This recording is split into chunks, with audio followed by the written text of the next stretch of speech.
सीधा आपको लिए चलते हैं पंचकुला, जहां पर पन्ना प्रमुख सम्मेलन में मुख्यमंत्री मनोहर लाल संबोधित करें। क्या कुछ कह रहे हैं, सुनाते हैं। 2014 में अपनी पूर्ण बहुमत की सरकार बनाई थी, लेकिन 2019 में थोड़ी सी कमी रही थी। उस कमी को पूरा करने के लिए हमको कुछ समझौता करना पड़ा और उस समझौते का जो परिणाम है वो आप सब देख रहे हैं। अगली बार ये स्थिति ना आए तो हमको दोनों समय के लिए अपना लक्ष्य टारगेट सामने रखना चाहिए। जैसे अर्जुन का निशाना चिड़िया की आंख, ये निशाना था। हम कार्यकर्ताओं का भी निशाना 2024 उसी प्रकार से केंद्र में अच्छे बहुमत की सरकार। अब हमारे जिम्मे तो एक लोकसभा सीट है, हमको तो गारंटी अपनी लोकसभा सीट की देनी है, लेकिन हमको इसी बात की प्रेरणा तो मिलेगी, दूसरों को भी प्रेरणा मिलेगी और देश भर का जो एक वातावरण बनने जा रहा है, क्योंकि मोदी जी का विकल्प कहीं नहीं है, कोई विकल्प नहीं है। अपने देश में भी कोई सोचता नहीं, दुनिया में भी कोई सोचता नहीं। दुनिया के लोग भी मान बैठे हैं कि अगली बार इस लोकतांत्रिक देश में तीसरी बार नरेंद्र मोदी जी की सरकार बनने जा रही है।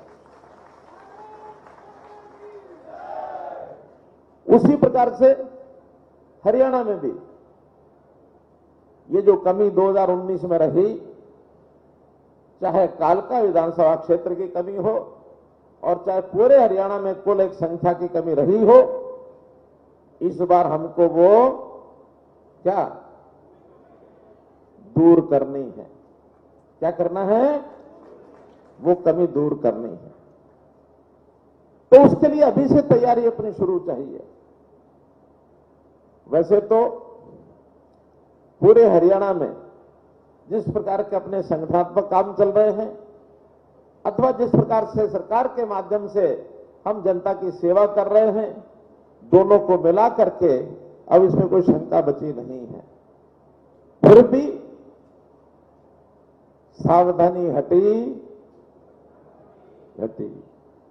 तो सावधानी नहीं हटानी है, लगातार हर पल हमको इसके लिए काम करना है। संगठन के व्याप की तो अगर थोड़ी कल्पना आपको बताऊं तो जैसे एक विधानसभा, उसमें जितने बूथ होते हैं उन बूथों की टीम होती है और बूथ के बाद अगला काम होता पन्ना प्रमुख।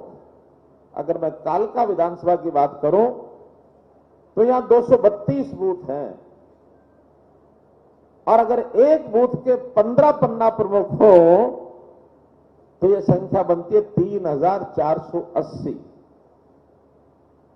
और 3480 अर्थात 3500 एक विधानसभा के पन्ना प्रमुख हो और 90 विधानसभाओं की अगर ऐसी तैयारी हो तो ये सब मिलाकर 3 लाख से ऊपर बन जाते हैं।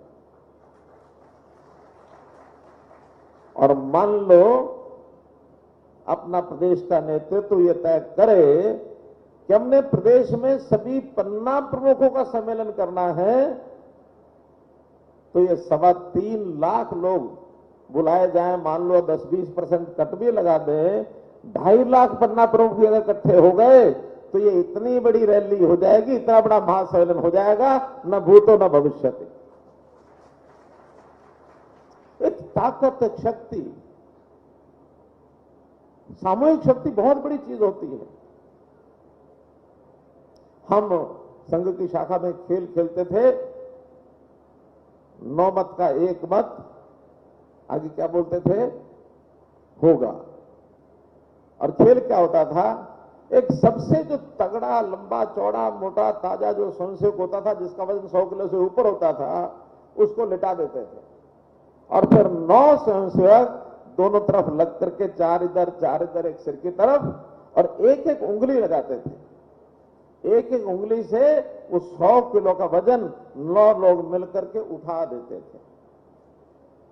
उस समय कहते थे 9 मत का 1 मत होगा। जब इतनी बड़ी ताकत किसी काम में लग जाती है तो कोई काम असंभव नहीं होता, आसानी से उस काम को सफल किया जा सकता है। तो मित्रों, ये जो रचना बनाई गई है पन्ना प्रमुख की, ये बहुत ही एक अद्भुत रचना है। इसका प्रयोग कई प्रांतों में किया जा चुका है। हरियाणा में यह प्रयोग इस लेवल पर पहली बार होगा। पहले हम बूथ के हिसाब से तो काम करते थे। हर बूथ के अंदर 1000 वोट होते ही हैं। लगभग 300 घर होते हैं।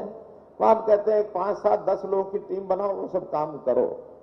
लेकिन उसका माइक्रो मैनेजमेंट और ज्यादा किया और अब ये कहा एक बूथ में भी 15 लोग अपने 60-60 वोट बांट लीजिए, 15-15 घर बांट लीजिए, ताकि केवल 15 घरों में जाना और अगर कागता तय कर ले तो उन 15 घरों में रोजाना एक बार जा सकता है। इसलिए मित्रों, हम लोगों को आज ये संकल्प लेके यहां से जाना है कि आने वाला समय जनता के अंदर जाकर के अपनी बात को कहना, जनता की बात को यहां तक लेकर के आना, फिर अपने को सफलता निश्चित मिलेगी। इसके लिए सबसे पहला काम आपको करना है कि अपने घर का पता याद करना है। अपने घर का पता याद करना है। पते का मतलब क्या कि मैं कौन सी जगह का पन्ना प्रमुख हूं। उसके लिए 2 ही चीजें याद रखनी है आपको। एक तो अपना बूथ नंबर और दूसरा उस बूथ का पन्ना नंबर। हम में से ये बताओ कौन कौन कार्यकर्ता हैं जिनको अपना बूथ नंबर याद है? जरा एक बार हाथ खड़े करो। लगभग 90% है। 10% अभी भी ऐसे हैं जिनको बूथ का नंबर पता नहीं है। सबसे पहला काम ये करिए कि जहां मेरा घर है, जिस बूथ के अंदर मुझे काम करना है, उसका बूथ का नंबर याद करिए। और फिर हर बूथ की वोटर लिस्ट है। उस वोटर लिस्ट में लगभग 15 पन्ने हैं, किसी में 16 होंगे, किसी में 14 होंगे, किसी में 15 होंगे।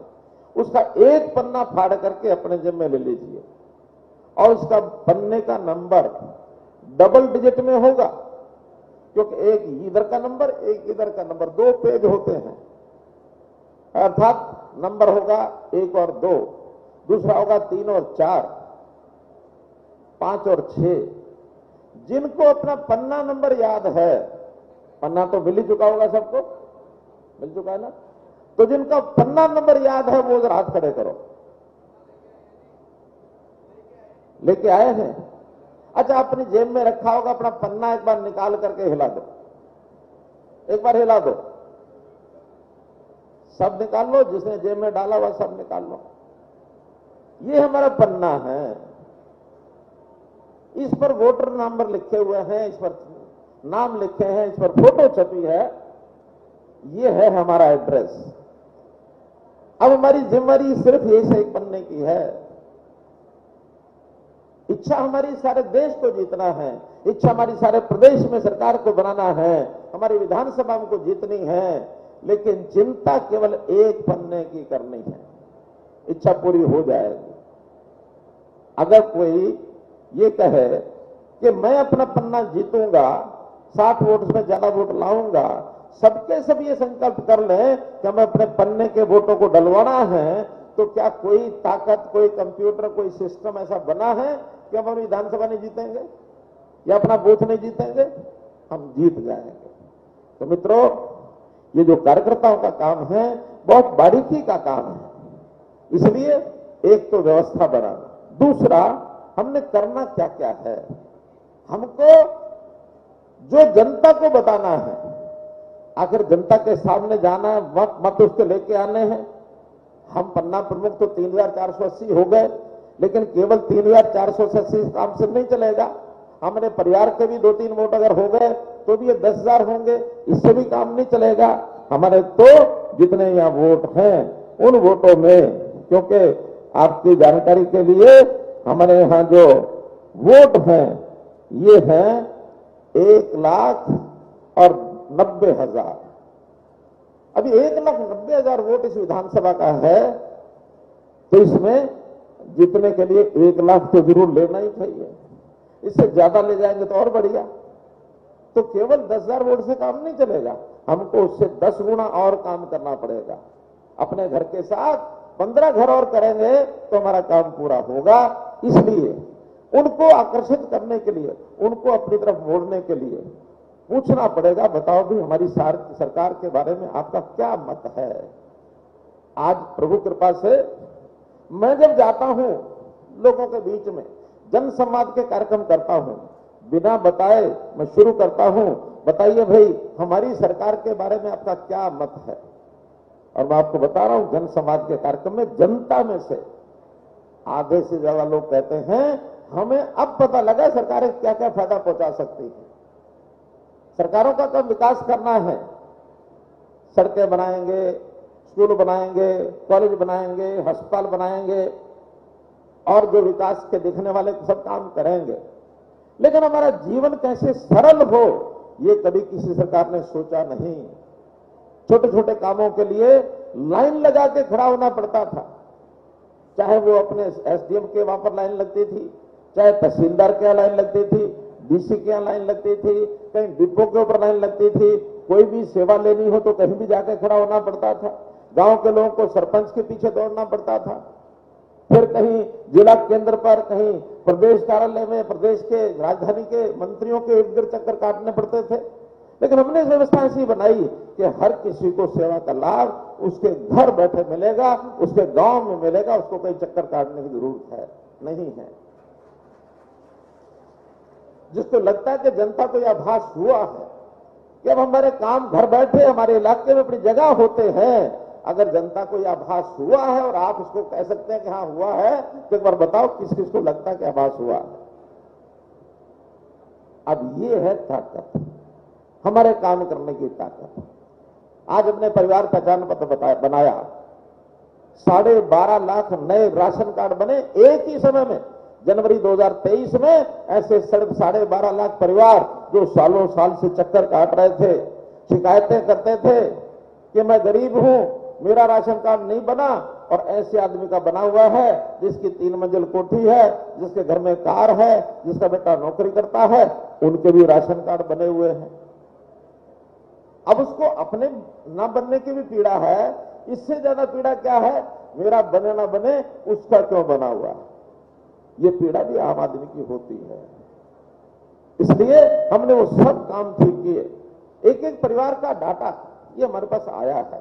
हाँ, कुछ चीजें ऐसी होती हैं जब प्रारंभ की जाती हैं उस समय कुछ कठिनाइयां भी आती हैं, कुछ उसमें समस्याएं भी आती हैं, कई गलतियां भी होती हैं।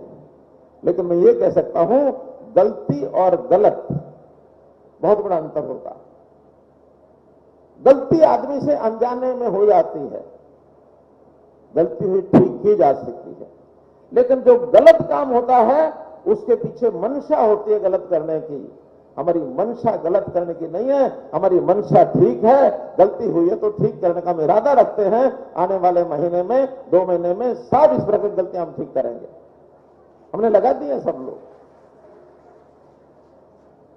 चाहे हमारी प्रॉपर्टी आईडी की गलती हो रही है, एक कंपनी ने काम किया, कुछ गलतियां हो गई, किसी का साइज कम कर दिया, ज्यादा कर दिया, किसी का एड्रेस दूसरा बदल दिया, किसी का नाम गलत कर दिया। इन सब चीजों के पिछले 1 महीने से हर रविवार शनिवार कैंप लगते हैं और ठीक कराने के लिए लोग आते हैं। आज भी रविवार के दिन ऐसे सब जगह म्यूनिसिपैलिटीज में ये कैंप लगे हुए हैं। बल्कि यमुनानगर के हमारे कारपोरेशन, हमारे शिक्षा मंत्री जी बताएंगे, उन्होंने तो लगातार 10 दिन तक अभियान ले लिया। कैंप नहीं लगाएंगे, लगातार 10 दिन और कोई काम नहीं करेंगे, यही काम करके, और जिस दिन 0 मिस्टेक रह जाएगी उस दिन उसको बंद करेंगे। इन चीजों का लाभ बहुत है। आज हमने व्यक्ति की रोज रोज की आने वाली समस्याएं उसको कम किया है, वरना तो ये जमीनों के झगड़े, ये प्लाटों के झगड़े और ये 2 नंबर के काम, ये सब चलते थे। हमने शुद्ध रूप से कहा कि व्यक्ति मालिक हो तो पूरा मालिक होना चाहिए, आधा अधूरा नहीं। गांव के अंदर लाल डोरे होते थे, लाल डोरे पर जो मकान होता था उसके बाद उसको अधिकार नहीं होता था। हमने माप तोल करके उसको प्लॉट का अधिकार दिया। हमने कहा कि रजिस्ट्री हो गई, तुम बैंक में जाके लोन भी ले सकते हो, जाकर के किसी को बेचना है तो अच्छी कीमत में बेच भी सकते हो। अभी तो पूरे क्षेत्र का हम उसकी मैपिंग करा रहे हैं, लार्ज स्केल मैपिंग, कि पूरा एरिया हरियाणा का नापा जाए, किसका किसकी जमीन है उसका रिकॉर्ड तैयार किया जाए। बहुत सी जगह तो रिकॉर्ड ही नहीं मिलते हैं। कभी कभी कोई झगड़ा होता है, 100 साल का रिकॉर्ड ढूंढना पड़ता है। अभी पिछले दिनों में एक किस्सा, 2 घंटे हमने लगाए और 1938 से उस जमीन का मालिकाना झगड़ा हमको दिखा। 1938 से आज 2023, 85 साल पुराना केस। और आप लोग तो जो इस इलाके के लोग हैं, खास करके मोरनी एरिया के, मोरनी का नौतोड़, मोरनी ब्लॉक के लोग कौन कौन है मोरनी मंडल के, इधर हाथ खड़े करो, ये इधर बैठे हैं। नौतोड़ की समस्या कितनी पुरानी है? क्यों भाई, कितनी पुरानी है?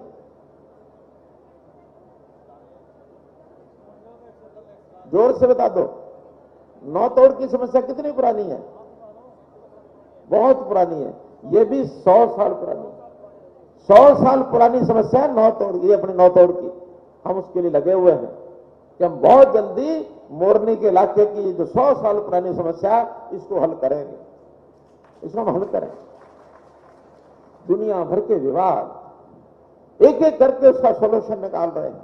कई अनाउंसमेंट के झगड़े हैं, कई जमीनों के झगड़े हैं।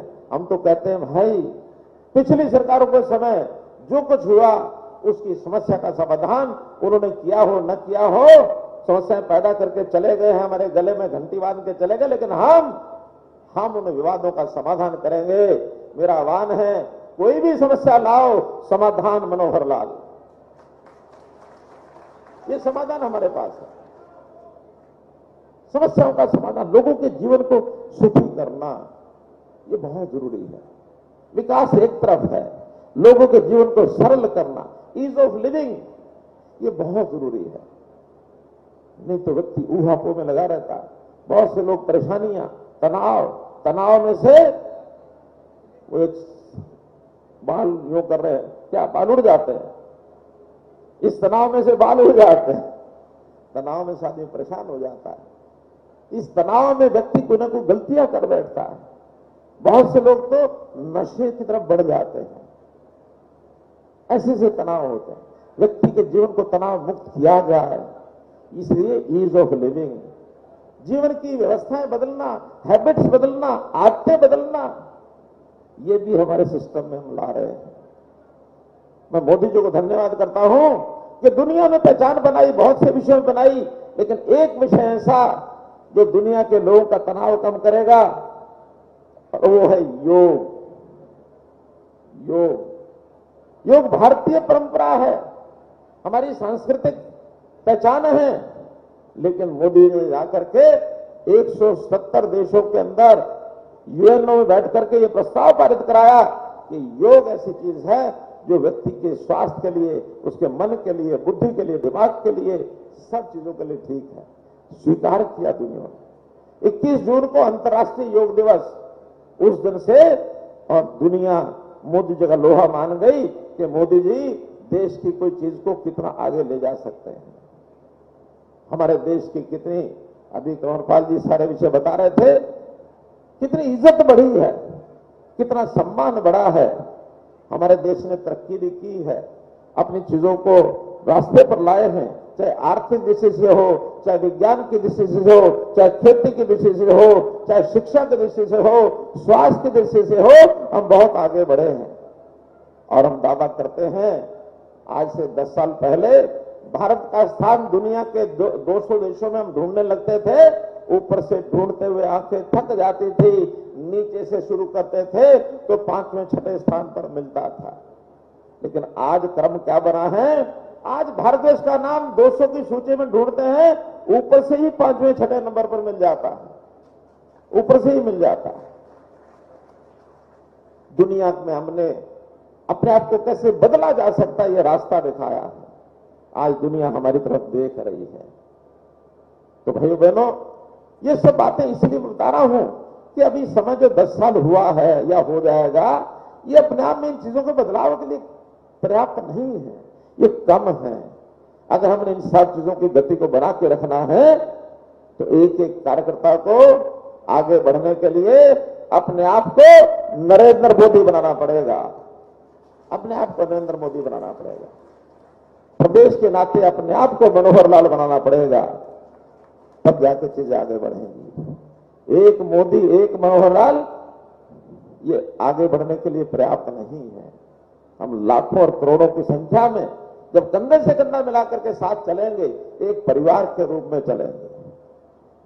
मुझे एक आदमी ने टॉन्ट कसा, हमने कहा कि परिवारवादी राजनीति खत्म कर देंगे। वो कहने लगे आपको क्या पता परिवार क्या होता है। मैंने कहा मैं जिस परिवार की बात कर रहा हूं जो आज तक कांग्रेस के अंदर चलती रही, मैं, मेरा घर परिवार, मेरा बेटा, मेरी पत्नी, मेरे भाई, मेरे बहन, ये परिवार, हम भी परिवार वाले हैं। लेकिन हरियाणा में मैं अगर परिवार कहता हूं तो 2,85,00,000 लोग ये मेरे परिवार के सदस्य हैं, ये मेरा परिवार है। हम इस परिवार के लिए काम करते हैं। अयम निजा प्रोवेति गणना लघु चेतसाम उदार चरिता नाम तो वसुधैव कुटुंबकम। अर्थात ये मेरा है, ये तेरा है। ये बहुत छोटे मन के लोग विचार करते हैं। उदार चरित्र के जो लोग होते हैं वो सारे विश्व को, वसुधैव कुटुंबकम, सारे विश्व को परिवार मान के चलते हैं। तो हम परिवारी समाज को मानते हैं। ये समाज मेरा है, मैं समाज का हूं। और इसमें भी अगर कुछ भेदभाव करना हो, हमने उस भेदभाव की राजनीति को खत्म किया। जो करते थे वो अपने इलाके को ही अपना प्रदेश मानते थे। कोई रोहतक का प्रदेश मान लेता था, कोई हिसार को मान लेता था, कोई सिरसा को मानता था, कोई भिवानी को मानता था। लेकिन हम कहते हैं कि हम भेदभाव को इस तरीके से नहीं, भेदभाव हम भी करेंगे। क्या करेंगे? हम अंत्योदय के कंसेप्ट पर जो आखिर में रह गया, हम उसको पहले आगे बढ़ाएंगे, उसका अधिकार पहले देंगे। हम जाति पाति से, धर्म के आधार पर किसी का आधार सुनिश्चित नहीं करेंगे। आजकल एक व्हाट्सएप पर बहुत एक वीडियो वायरल हो रही है। मनमोहन सिंह जी कहते हैं कि हमारे पैसे पर देश के सब जो हमारे संसाधन है उसके ऊपर मुसलमानों का अधिकार पहले है। ठीक कहा कंवरपाल जी ने। वहीं मोदी जी ने कहा अगर हमारे संसाधनों पर पहला अधिकार है तो गरीब का अधिकार है, वो किसी जाति पाति का नहीं। हम उसी में से अंत्योदय की भावना से योजनाएं बनाई हैं। अपने सारे समाज को हमने लेवल उनके किए हैं, उनको कैटेगराइजेशन किया है कि जिनकी आय 1 लाख रुपया वार्षिक से कम है वो अंत्योदय परिवार, 1 लाख से 180 तक वो बीपीएल, दोनों मिला के बीपीएल होंगे। 180 से 3 लाख, 3 लाख से 6 लाख, 6 लाख से 10 लाख, 10 लाख से ऊपर।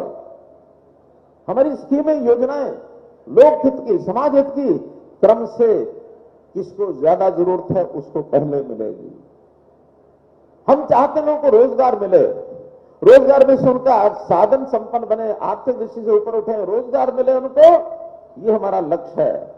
हमारा लक्ष्य ये नहीं है कि गरीब को कहो हाथ पे हाथ रख के बैठ जाओ, कुछ करने की जरूरत नहीं है, हम ये मुफ्त देंगे, वो मुफ्त देंगे। ये मुफ्त की रेवड़ियां, मुफ्त के बीज हम नहीं बांटेंगे। हमने घोषणा किया नहीं बांटेंगे, वरना तो वोट खरीदने के लिए ये जो लालच दिया जाता है कि हम तुमको ये मुफ्त दे देंगे, हम तुम्हें ये मुफ्त दे देंगे।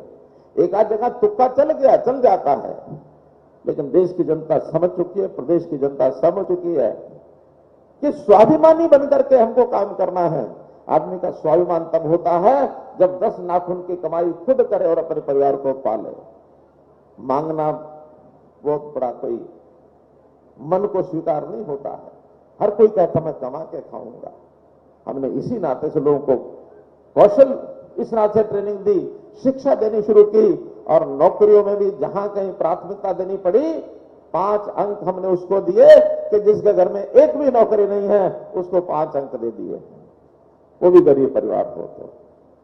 तो मित्रों, मैं कहने का भाव यही है, लंबा विषय कितना ही करेंगे, लेकिन आप भी चूंकि सुबह 10 बजे से 11 बजे से आए बैठे हैं, मेरा एक कार्यक्रम था 12 बजे, यहां चूंकि वर्षा के कारण से मुझे अपना कार्यक्रम बदलना पड़ा। विप्लव देव जी हमारे प्रभारी जो प्रदेश के, त्रिपुरा के पूर्व मुख्यमंत्री, उनको आना था, लेकिन उन्होंने कहा कि मैं पहुंच नहीं पाऊंगा वर्षा के कारण से, तो मैंने अपने कार्यक्रम बदल करके भेजा। ठीक था, लतिका जी ने कल शाम को ही कार्यक्रम बदला, लेकिन थोड़ा समय लेट किया था, उसके कारण से कभी कालका के हमारे लोग इंतजार न करें।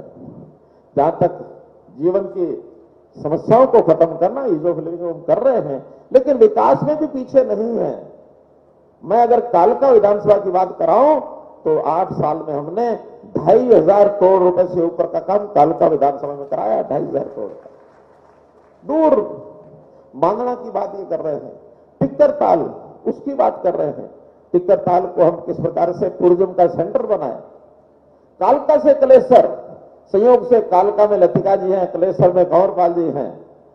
पूरा क्षेत्र 100 किलोमीटर की पट्टी, इसको टूरिज्म का क्षेत्र विकसित करेंगे ताकि हमारे टूरिस्ट देश से, दुनिया से आए, इस क्षेत्र के अंदर वो कुछ ना कुछ अपने टूरिस्ट बन करके आनंद लें, अपना मनोरंजन करें, यहां करके रहें, रुकें। यहां के लोगों को, युवकों को उसका लाभ मिलेगा, रोजगार मिलेगा उसको।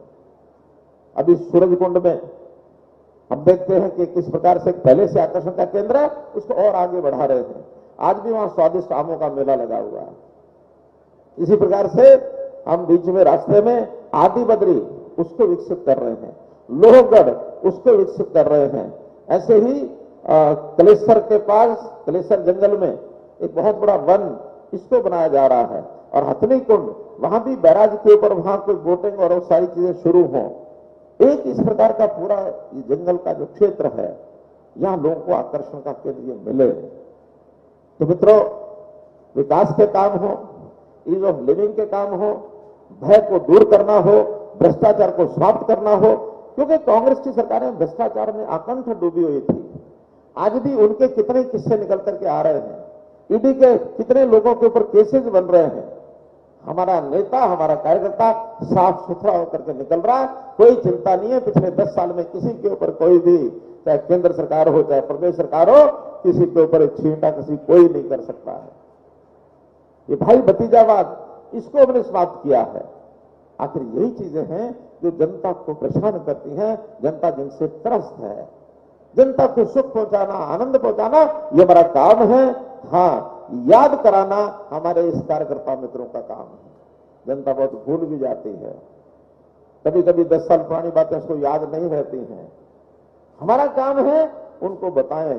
और खास करके 10 साल में जो ये वोटर अब बना है, जिसकी आयु अब 18 साल से 25 साल की है, 28 साल की है, ये आयु 18 से 28, 10 साल पहले ये वोटर नहीं था, इसको पता भी नहीं था। लेकिन ये 18 साल से 28 साल का जो इस समय का वोटर है, इसको ये सब बातें बतानी पड़ेंगी कांग्रेस क्या करती थी। और जो पहले बड़ी आयु के हैं, उनको भी याद कराना पड़ेगा। व्यक्ति कहते हैं कि भूलनसार है, तो भूले नहीं, उसको याद कराओ। उसका उस समय का गुस्सा उसको याद आना चाहिए, आज का सुख ये उसको याद आना चाहिए। अगर ये हम करेंगे तो एक कार्यकर्ता के नाते हम अपने स्वाभिमानी बन करके आगे बढ़ेंगे। कार्यकर्ता का स्वाभिमान हमेशा जागता रहना चाहिए। बहुत छोटी मोटी कुछ बातें हो सकता हमारे मन में कुछ ऐसी भी हो जिसको हो सकता हमको परेशानी पैदा करती हो। हमने इन 3 साल में, 3.5 साल में जो भी कुछ गलत बात मानो हमारे सामने आई होगी, अगला 1.5 साल इसको भूल करके, और एक ही टारगेट कि दोनों सरकारें हमारी बने। कोई छोटी मोटी कमी रह गई होगी, कोई गलती हुई होगी, तो उसको उसके बाद ठीक करेंगे। गलतियां हमसे भी हो सकती हैं, तो इन गलतियों को इस परिवार के अंदर सोचना नहीं चाहिए। हम चीजों को ठीक करके आगे बढ़ें। एक कार्यकर्ता का धर्म होता है चरई वहती। आप भी कार्यकर्ता हैं, मैं भी कार्यकर्ता हूं, नरेंद्र मोदी भी कार्यकर्ता है।